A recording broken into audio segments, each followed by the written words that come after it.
பாபா ஹர்பஜன் சிங் இந்திய ராணுவத்தில் சேவை புரிந்த ஒரு வீரர்.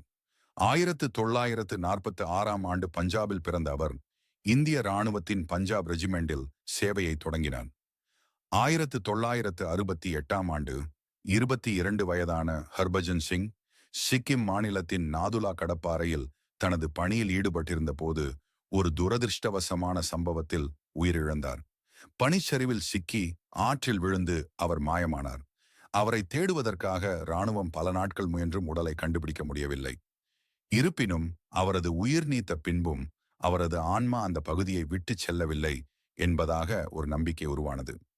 இராணுவ வீரர்கள் சொல்லுவதின்படி அவர் மற்றவர்களின் கனவுகளில் தோன்றியதாகவும் தனது உடலை கண்டுபிடிக்க வழிகாட்டியதாகவும் கூறப்படுகிறது.